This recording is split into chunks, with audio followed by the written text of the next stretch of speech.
The starship Aurora drifted silently through the endless black of space, its metallic hull reflecting the light of distant stars inside the massive vessel. Captain Amanda Brooks stood at the command center, her brown hair tied back in a tight bun, her eyes fixed on the holographic display that showed an uncharted planet with swirling blue oceans and green land masses. The mission was simple: explore the planet, collect data, establish if there was intelligent life, but nothing in space was ever truly simple. Amanda knew that from 15 years of experience. Amanda was one of the few humans selected for this critical mission. Her reputation for quick thinking and adaptability made her the perfect candidate for first contact scenarios. The rest of her crew consisted of 6 other women, all skilled in various scientific and military disciplines, as Amanda studied the planet designated K-92. Lieutenant Kate Martinez entered the command center, her exo-armor making soft mechanical sounds. With each step, thermal readings indicate habitable conditions outside Captain, similar to Earth but with higher oxygen levels and stronger gravity. Amanda nodded, studying the data that scrolled across her screen. The stronger gravity would make movement difficult even with their exo-armors. The specialized suits enhanced human strength and contained emergency systems for survival in hostile environments. Science Officer Amy Watson prepared the landing protocols, her fingers moving quickly across the control panel. We should be ready for descent in 30 minutes, Captain. All systems are nominal communications. Specialist Diana Hill added, I have established a beacon that will maintain contact with Earth base, though messages will take 3 days to reach home. The Aurora began its descent through the cloudy atmosphere of K-92. The ship's outer hull glowing slightly from friction. Lieutenant Morgan reported from the engineering section, thrusters at 80%, Captain, compensating for unexpected magnetic anomalies. The ship shuddered violently as unseen forces pulled at it like giant hands. Hold steady, Amanda commanded, gripping the edge of the command console. The landing was rougher than expected, the ship's stabilizers struggling against the magnetic fields that seemed to target them specifically after a jarring touchdown that threw several crew members to the floor. Amanda ordered a full systems check before anyone exited the vessel. Sensors are detecting movement outside, large life forms circling our landing site. Amy reported, her voice steady despite the tension. I count at least 30 signatures approaching from the surrounding forest. Their heat patterns are unlike anything in our database. Tactical Officer Olivia Reed activated the defense grid, her muscular frame tense with anticipation. Should we power up weapons, Captain? No, Amanda replied, checking her personal exo-armor. First contact protocol remains in effect. We observe and communicate hostile action only. If threatened, the Aurora was primarily a science vessel, but it carried sufficient defensive capabilities to protect itself if necessary. Let me handle first contact, Amanda said, adjusting the final settings on her exo-armor. The blue and silver suit hummed to life. Conforming perfectly to her body, the enhanced servos would help her move normally, despite the increased gravity. When the airlock opened, Amanda stepped onto alien soil, feeling the pull at her limbs. The exo-armor compensated automatically, adjusting its power output to maintain her normal movements. The air was thick with strange scents, sweet and earthy like nothing on Earth.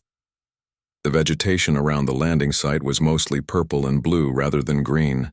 The creatures that emerged from the dense foliage were tall, easily 7 feet, with 4 arms and iridescent scales covering their bodies.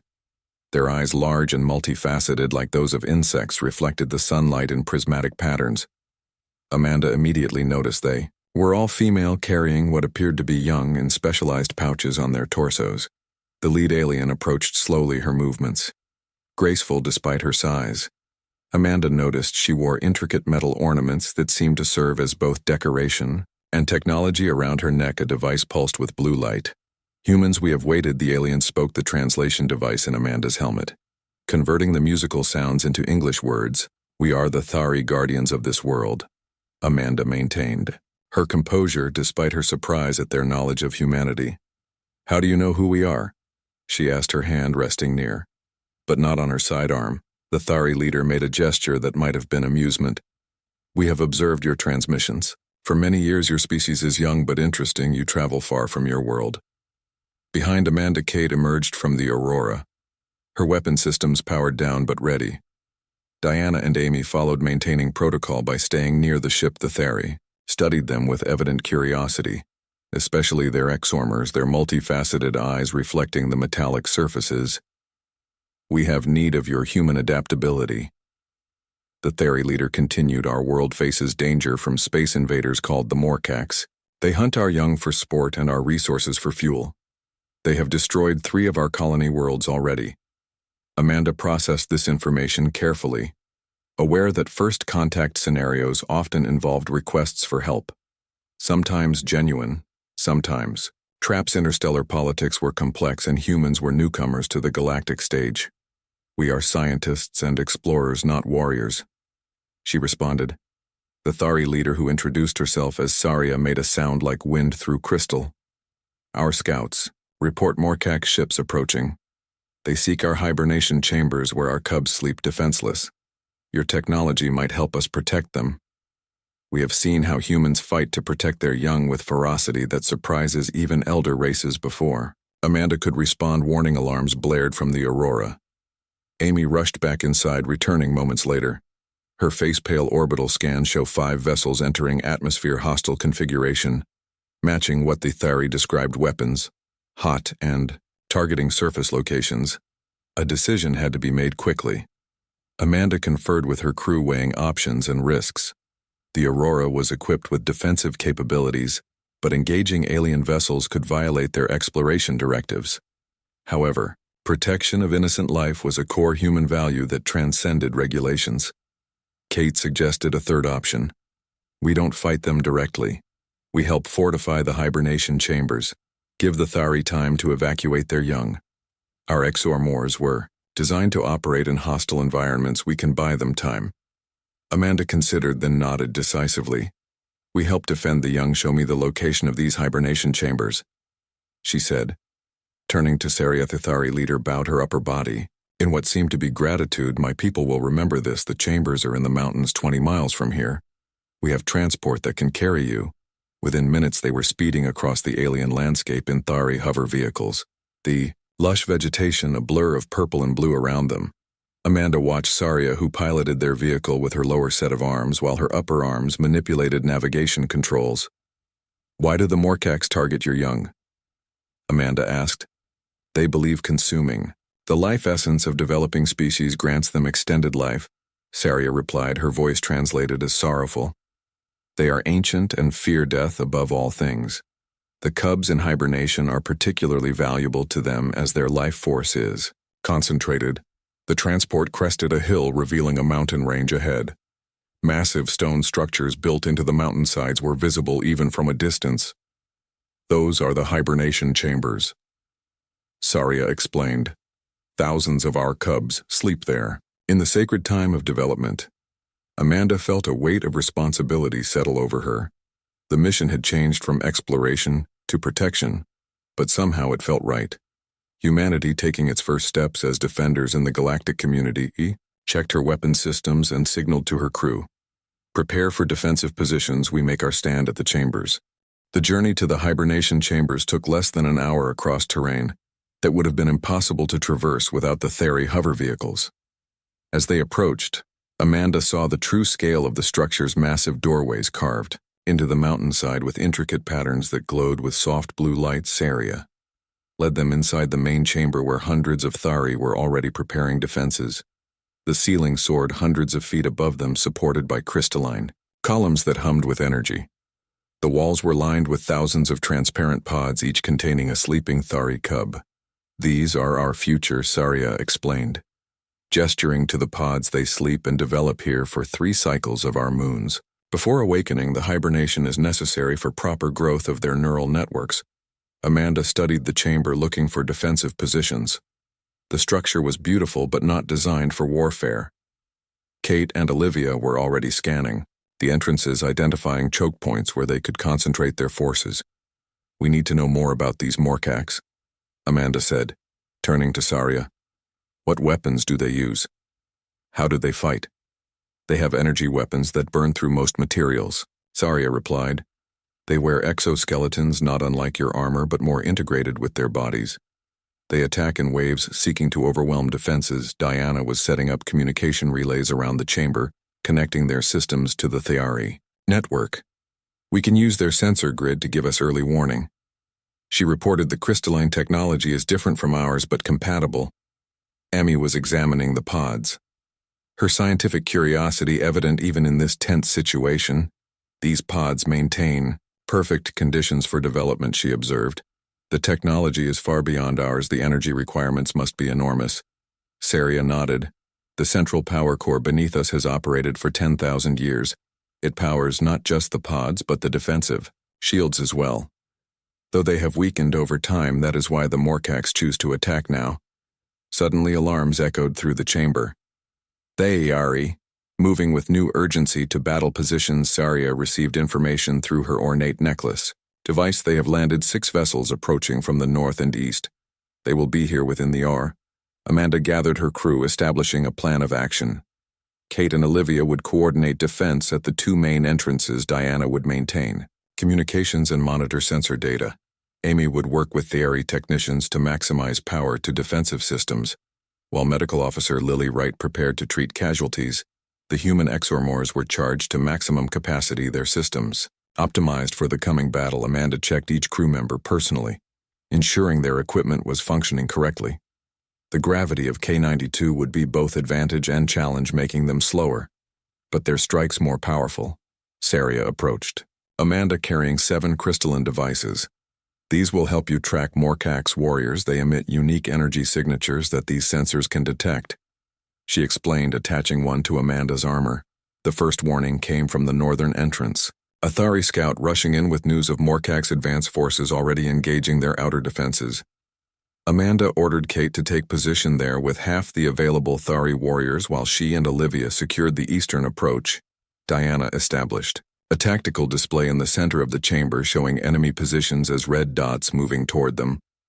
There are at least 200 approaching, Captain, more launching from their ships. Amanda felt the familiar calm of battle readiness settle over her, the exoarmor responding to her elevated heart rate by adjusting its support systems. Time seemed to slow as she watched the enemy dots move closer, while Saria evacuated as many cubs as possible from the pods nearest the entrances. The first Morcax warriors appeared at the eastern entrance, their bodies covered in dark chitinous armor with weapons fused to their limbs. They moved with mechanical precision, their eyes glowing red in the dim light of the cavern. They fired energy weapons that scorched the stone walls, leaving smoking craters. Amanda signaled to Olivia, who activated sonic disruptors that confused the Morcax sensory systems, while Amanda fired precision shots at exposed joints in their armor. The Tha'ari warriors attacked with crystalline weapons that disrupted the Morcax systems on contact.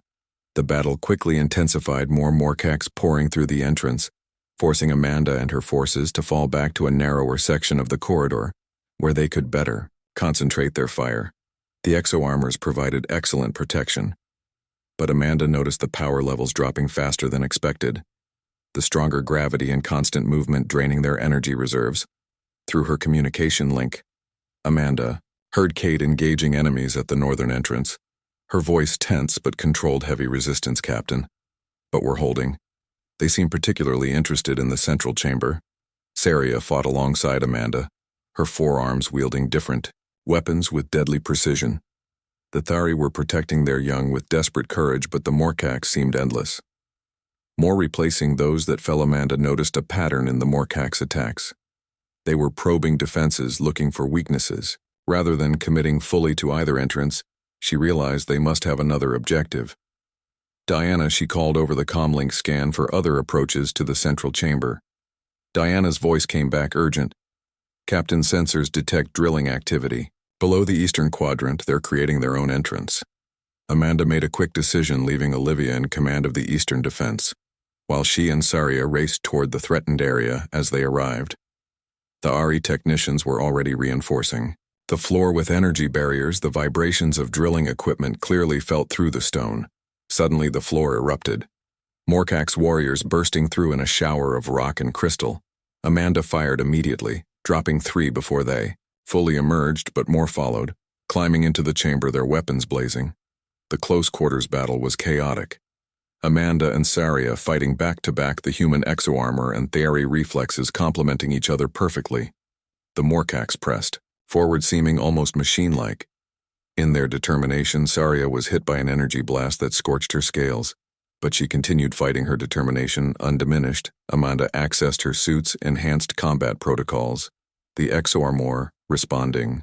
By increasing power to offensive systems at the cost of defensive reserves, she moved faster, striking harder, feeling the strain as the suit pushed beyond normal parameters.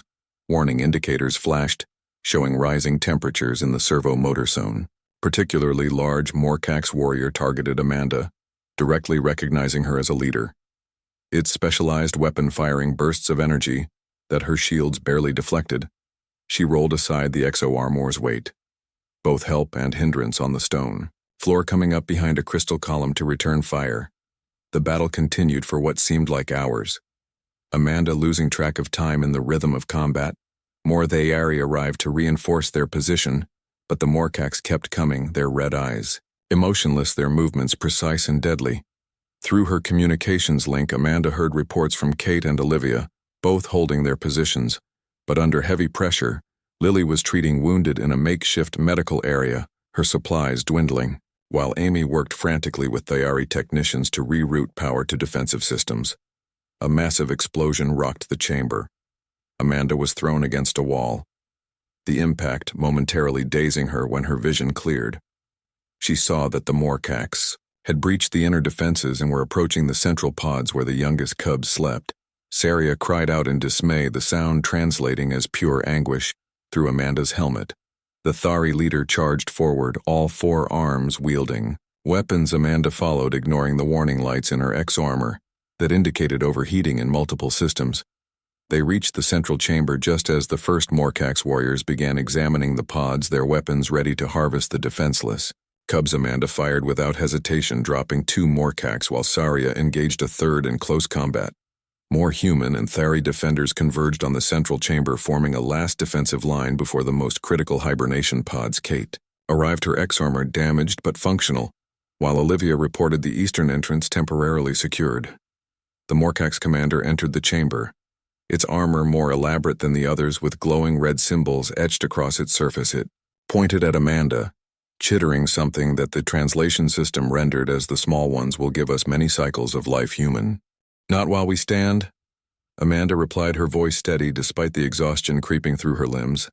The ExoArmor was working harder than ever, compensating for her fatigue and the planet's heavy gravity. The Morcax commander made a sound like metal, scraping against stone. "Your species is new to the stars, human. You do not understand the natural order. The strong feed on the weak.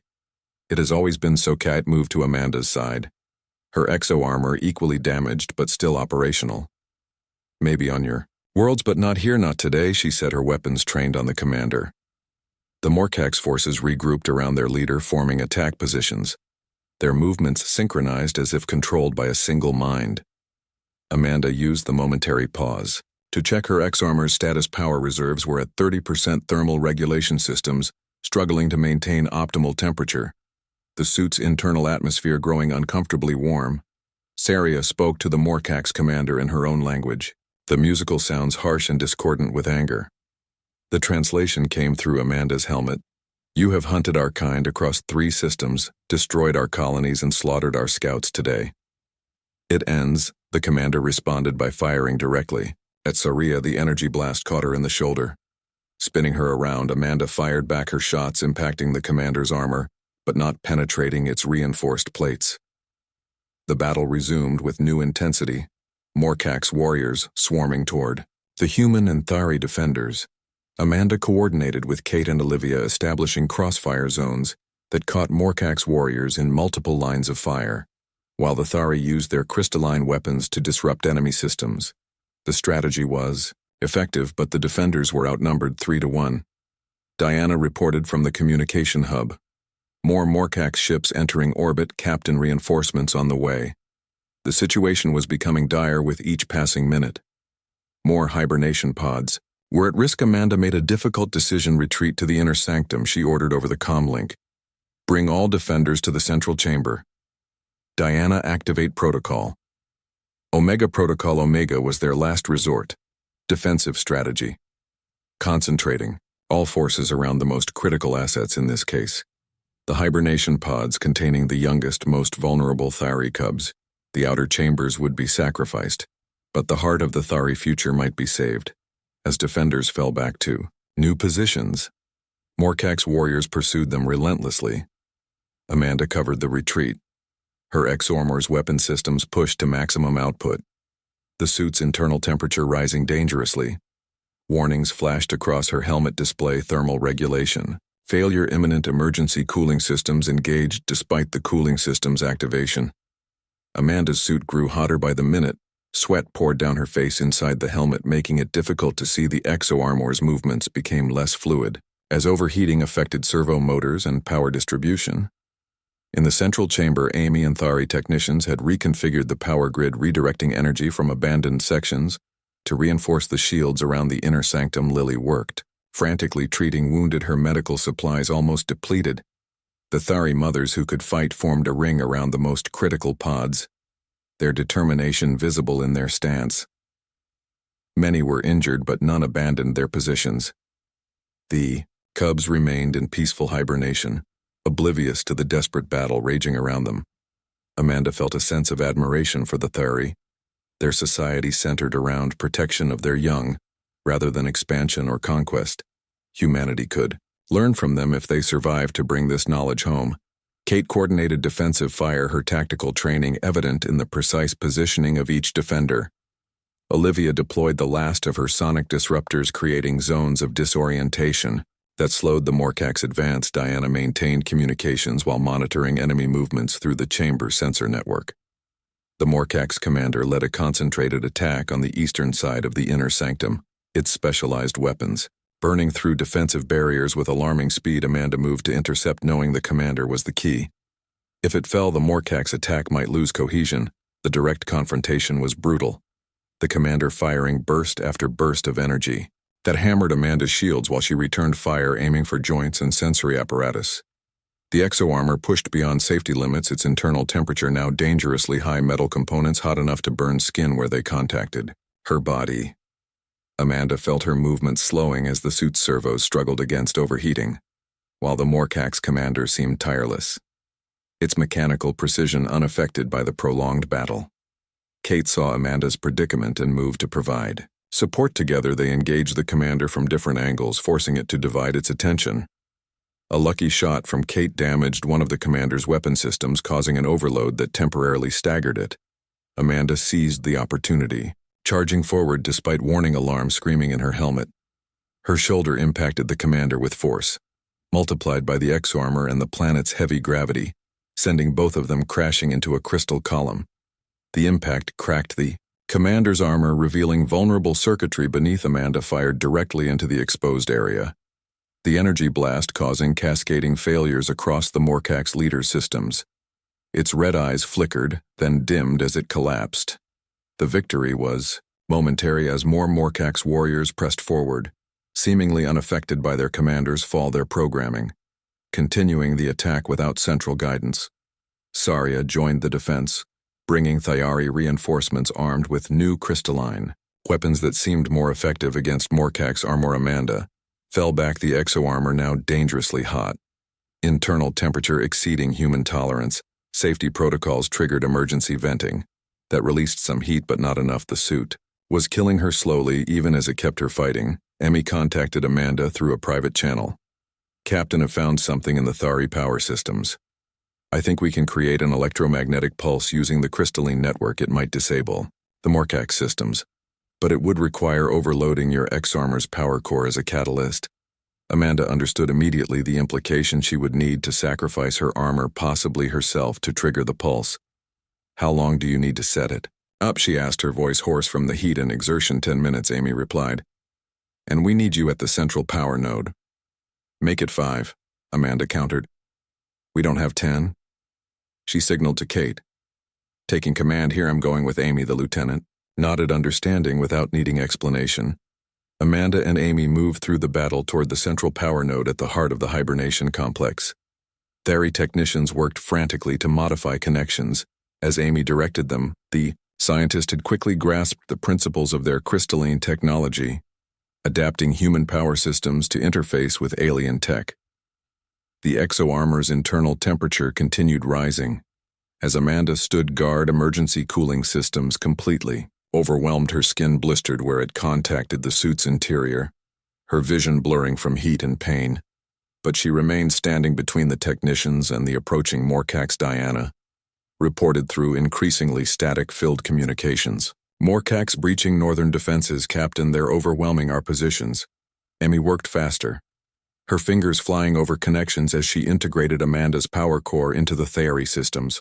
"Almost there, Captain," she said, not looking up from her work. 30 more seconds. Amanda fired at advancing Morcax warriors, each shot draining precious power from her failing systems. The exo-armor was now more hindrance than help, its weight requiring tremendous effort to move as servo motors failed from heat damage. The moment arrived. Amy looked up. "It's ready, Captain.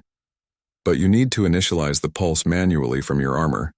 It will drain all remaining power and cause a feedback loop through your systems."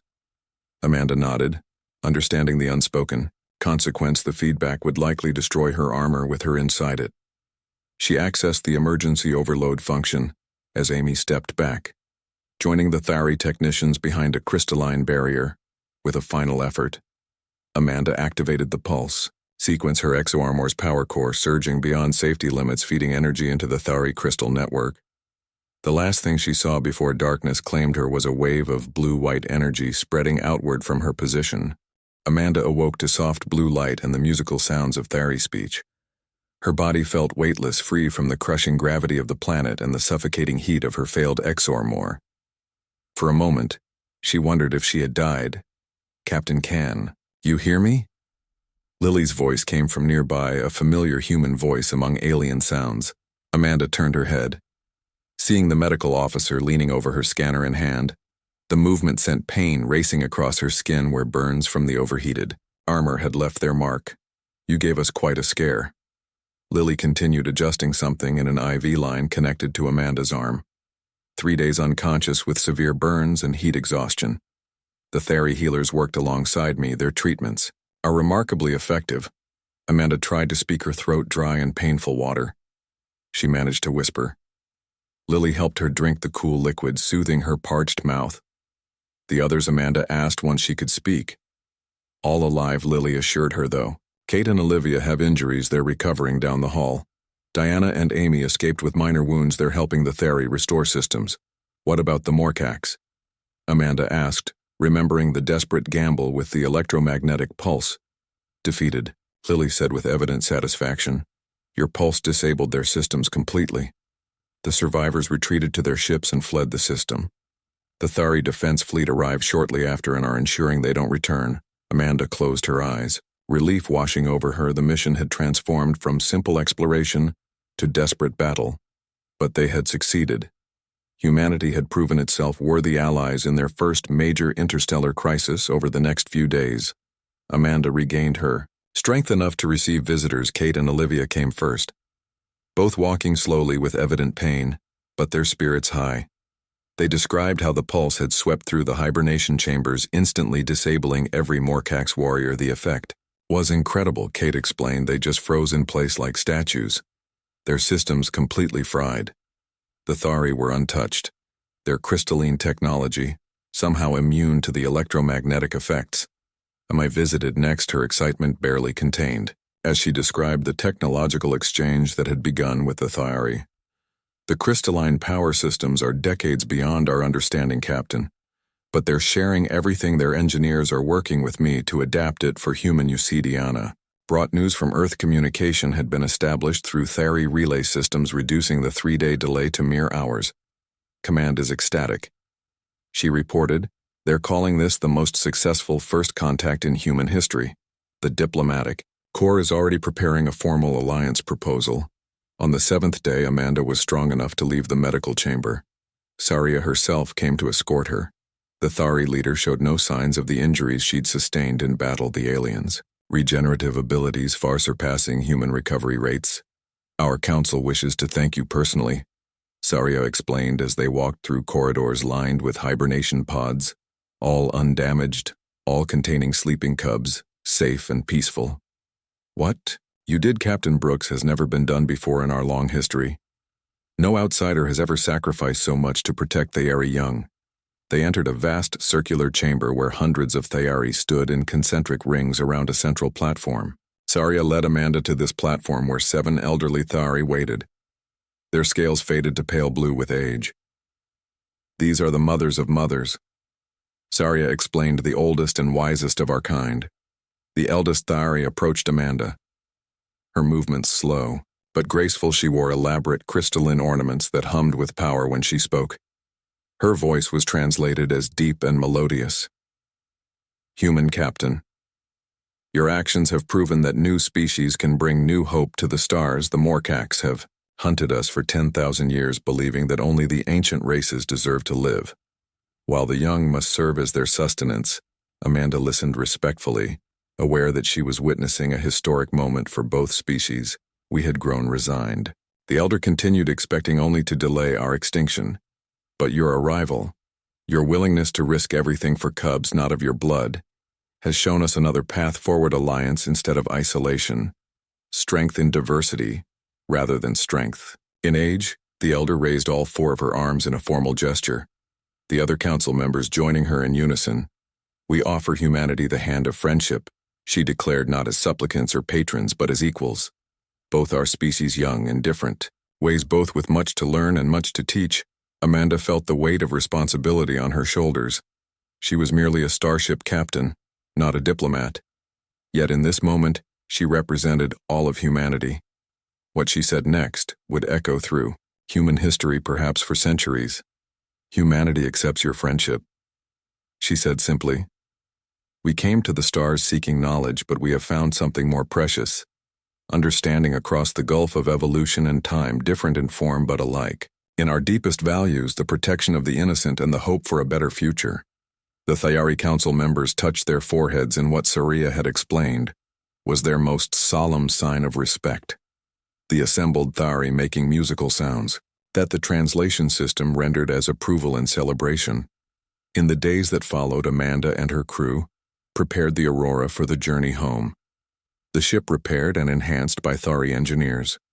Its systems integrated with crystalline technology that would revolutionize human space travel. The Thayari had been generous with their knowledge-sharing advances in medicine, energy generation, and material sciences.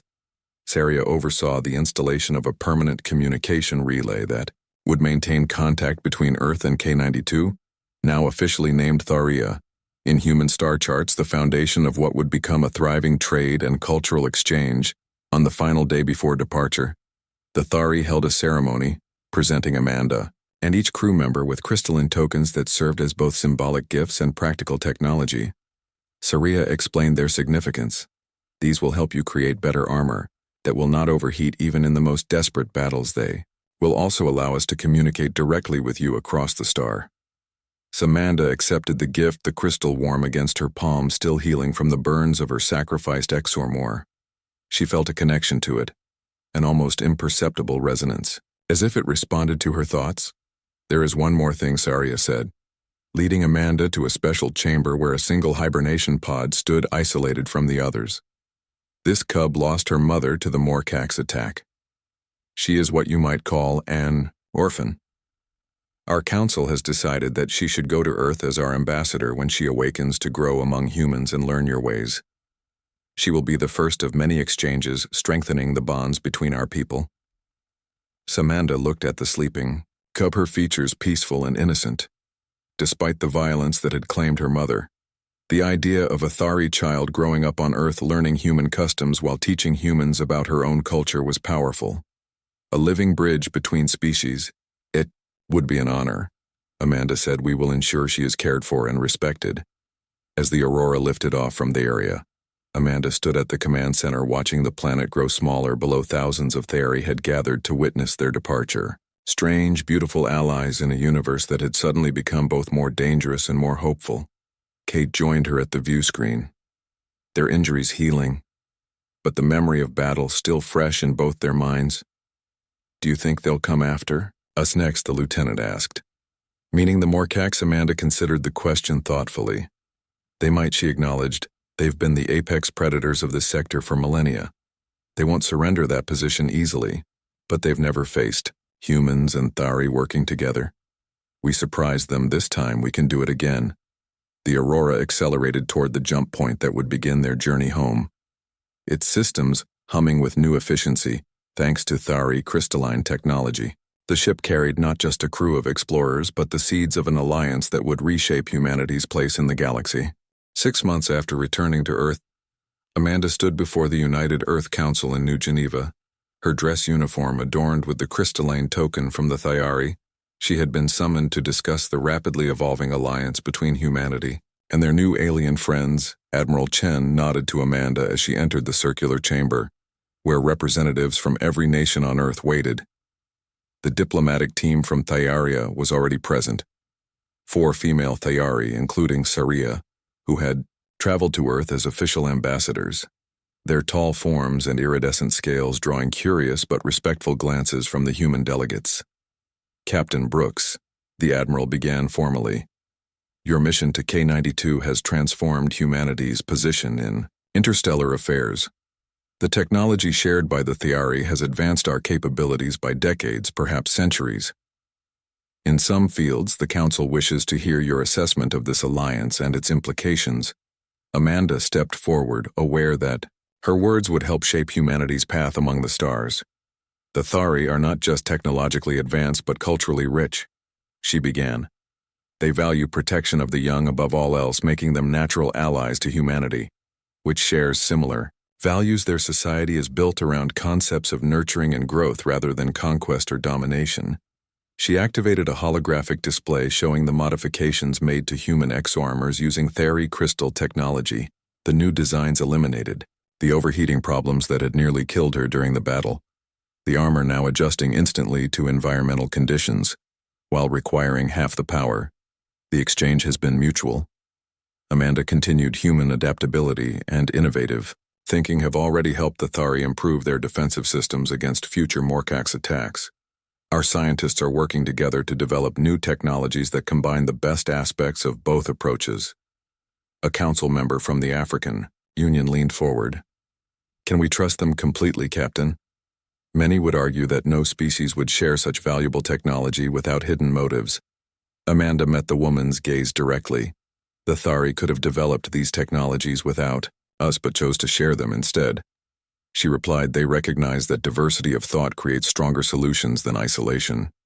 The Morcax threat is real, not just to the Thari but potentially to humanity as well. Ancient predators that see younger species as resources to be harvested rather than equals to be respected.